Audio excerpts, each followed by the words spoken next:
കുട്ടികൾക്കൊക്കെ ഇഷ്ടപ്പെടുന്ന ഈസി ഒരു സ്നാക്സ് ട്രൈ ചെയ്താലോ? നമുക്ക് കുറച്ച് ജീരകം, ഗ്രാമ്പു, ഏലക്ക, വെളുത്തുള്ളി ഒന്ന് നന്നായിട്ട് മൂപ്പിച്ചെടുക്കുന്നുണ്ട് കേട്ടോ. അതിന് ശേഷം ഒരു 2 ഉള്ളി എടുക്കുന്നുണ്ട്.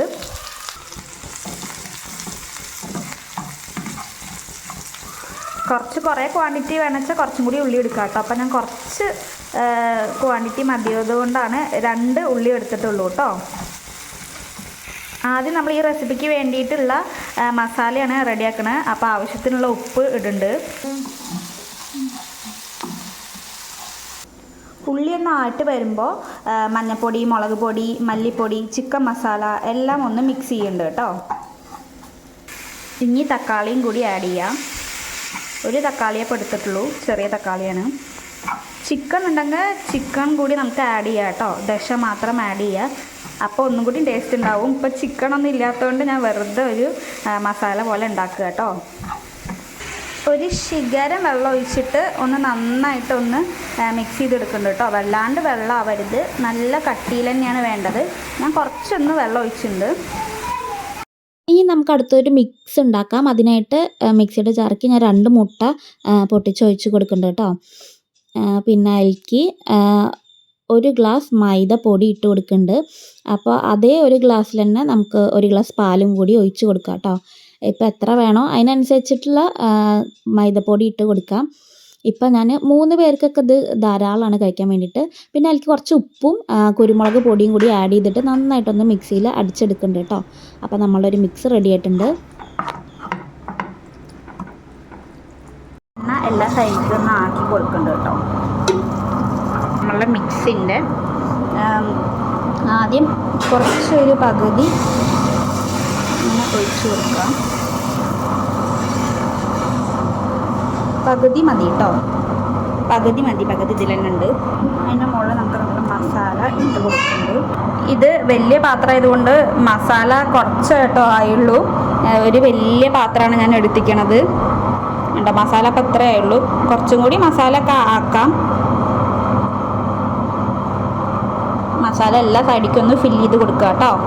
എന്നിട്ട് ഇതിൻ്റെ മുകളിൽ നമുക്ക് വീണ്ടും ആ മിക്സ് ഒഴിച്ചു കൊടുക്കാം. ബാക്കി മിക്സ് ഇതിൻ്റെ മുകളിൽ ഒഴിച്ചു കൊടുക്കാം കേട്ടോ.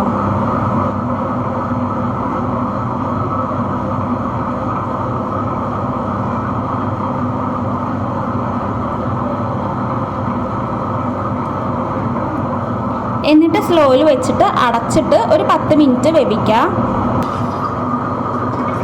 അടച്ചു വെച്ച് സ്ലോയിൽ ഒരു 10 മിനിറ്റ് വേവിക്കാം. 10 മിനിറ്റ് ആയപ്പോൾ ഓഫ് ചെയ്തിട്ടുണ്ട് ഗ്യാസ്. എന്നിട്ട് ഇപ്പോൾ തുറന്നു.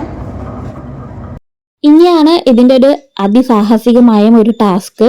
ചിലർ ഒരു സൈഡ് മാത്രമേ വേവിക്കുള്ളൂ കേട്ടോ. അപ്പം ഞാൻ മറ്റേ സൈഡും കൂടി വേവിക്കും. അതിന് വേണ്ടിയിട്ട് ഒരു വലിയൊരു പാൻ എടുത്തിട്ട്, നമ്മൾ ദോശയൊക്കെ ഉണ്ടാക്കുന്ന ഒരു പാൻ ഉണ്ടാവുമല്ലോ, അതെടുത്തിട്ട് ഇതൊന്നും ഇങ്ങനെ മറിച്ചിടുന്നുണ്ട് കേട്ടോ. നമ്മളുടെ പാത്രത്തിനനുസരിച്ചിട്ടുള്ള ഒരു പാൻ തന്നെ വേണം. അപ്പം ഇങ്ങനെ മറിച്ചിട്ട് ഞാനിങ്ങനെ ഗ്യാസിലേക്ക് വെക്കുന്നുണ്ട്. സാഹസികമായിട്ട് അത് ചെയ്ത് കഴിഞ്ഞു കേട്ടോ. അപ്പോൾ ആ പാനിലേക്ക് ഇങ്ങനെ വരുമല്ലോ. ഇപ്പോൾ കുറച്ചിങ്ങനെ പുറത്തേക്ക് പോയി. എന്നിട്ട് നന്നായിട്ട് മറ്റേ സൈഡും കൂടി ഒന്ന് വേവിച്ചെടുക്കുന്നുണ്ട് കേട്ടോ. ചിലവർ അങ്ങനെ ചെയ്യില്ല, ഒരു സൈഡ് മാത്രമേ ചെയ്യുള്ളൂ. എന്നിട്ട് ഇതിൻ്റെ ഉള്ളിലേക്ക് ഒന്ന് തട്ടി കൊടുത്തിട്ട് കുറച്ചൊന്ന് വേവിച്ചെടുക്കാം കേട്ടോ. അപ്പം ഞാൻ കയ്യിലൊക്കെ വെച്ചിട്ട് ഒന്ന് നന്നായിട്ടൊന്ന് റെഡിയാക്കിയിട്ട് എടുക്കുന്നുണ്ട്. കുറച്ച് മസാല പുറത്തേക്കൊക്കെ പോയി. ഇനി ഒരു 5 മിനിറ്റ് ഒന്ന് വെച്ചതിന് ശേഷം നമുക്കത് ഓഫ് ചെയ്യാം. ഞാൻ ഇപ്പോൾ ഗ്യാസൊക്കെ ഒന്ന് ഓൺ ചെയ്തിട്ടുണ്ട് കേട്ടോ. വെച്ചതിന് ശേഷമാണ് ഓൺ ചെയ്യണത്. 5 മിനിറ്റ് ഒന്ന് വെക്കാം കേട്ടോ. അപ്പോൾ നമ്മളുടെ സംഭവം അതാ അവിടെ റെഡി ആയിട്ടുണ്ട്. അപ്പോൾ ഇതിന് ഇറാനി പോള എന്നൊക്കെ വിളിക്കുക. 2 സൈഡ് വേവിച്ച് കഴിഞ്ഞാൽ കേട്ടോ അതിൻ്റെ ടേസ്റ്റ് ഉണ്ടാവുള്ളൂ. നമ്മളെ സ്നാക്സ് ഇവിടെ റെഡി ആയിട്ടുണ്ട്. ഇറാനി പോള എന്നൊക്കെ വേണമെന്ന് നമുക്ക് വിളിക്കാം. പിസ്സ പോലെ കട്ട് ചെയ്തിട്ട് നല്ല ടേസ്റ്റായിരുന്നു കഴിക്കാൻ. എനിക്ക് ഭയങ്കര ഇഷ്ടമാണ് കേട്ടോ. നമ്മൾ മൈദ മുട്ടയൊക്കെ ഇട്ടതുകൊണ്ട് നല്ല സോഫ്റ്റായിട്ട് വരും. ഉണ്ണിക്ക് കൊടുത്തു, അവനും ഇഷ്ടമായി കേട്ടോ. അപ്പം നിങ്ങൾ നിങ്ങളുടെ കുട്ടികൾക്കൊന്ന് ട്രൈ ചെയ്ത് കൊടുക്കൂ കേട്ടോ. എൻ്റെ കുട്ടി ഇതാ അപ്രൂവ് ചെയ്തിട്ടുണ്ട്, സൂപ്പറാണെന്ന്. അപ്പം നിങ്ങളുടെ കുട്ടികൾക്കും ഒന്ന് ട്രൈ ചെയ്ത് നോക്കൂ. ഇഷ്ടപ്പെട്ട ഒന്ന് ലൈക്ക് ചെയ്യാൻ മറക്കല്ല കേട്ടോ. കൂടുതൽ സ്നാക്സ് വീഡിയോസ്, റെസിപ്പി വീഡിയോസിനായിട്ട് ചാനലൊന്ന് സബ്സ്ക്രൈബ് ചെയ്ത് സപ്പോർട്ട് ചെയ്യാൻ മറക്കല്ലേ. ഞാൻ കുറേ റെസിപ്പി വീഡിയോസ് ചാനലിൽ അപ്ലോഡ് ചെയ്തിട്ടുണ്ട് കേട്ടോ. ഒന്ന് കണ്ടു നോക്കൂ. Thank you for watching. By.